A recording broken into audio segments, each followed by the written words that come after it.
Dans une interview accordée à Télé Loisirs, Gérard Darmon est revenu sur sa participation à Astérix et Obélix, Mission Cléopâtre. Si son personnage a marqué les téléspectateurs, si est-il parce qu'il y a eu du changement pendant le tournage. C'est cultissime. Il y a un peu plus de 20 ans, en 2002, le film Astérix et Obélix, Mission Cléopâtre, d'Alain Chabat, sortait au cinéma. L'adaptation de la bande dessinée Astérix et Cléopâtre, de René Goscinny et Albert Uderzo a fait un véritable carton en salle avec plus de 14 millions d'entrées, devenant le deuxième plus gros succès au box-office français derrière La Grande Vadrouille, 1966, et devant Les Visiteurs, 1993.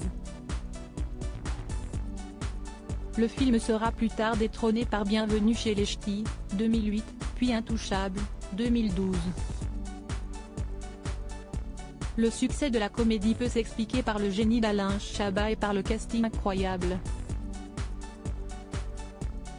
Christian Clavier et Gérard Depardieu jouent Astérix et Obélix, Monica Bellucci et Cléopâtre tandis qu'Alain Chabat et César, Jamel Debbouze interprètent l'hilarant numéro B. On retrouve également Claude Rich, Édouard Baird, Isabelle Nanty, Chantal Lobby, Jean-Paul Rouve, Marina Foïs, Mousse Diouf, Édouard Montou, Jean Benguigui, Pierre Tchernia, et bien d'autres encore, dont Gérard Darmon dans le rôle d'Amon Boffi. Rôle qui devait être plus que secondaire, à l'origine.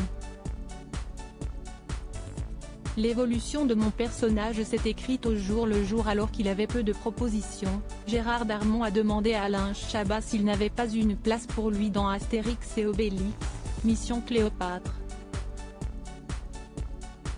Le réalisateur lui propose le rôle d'Amon Boffi, qui n'avait alors que quelques lignes au scénario.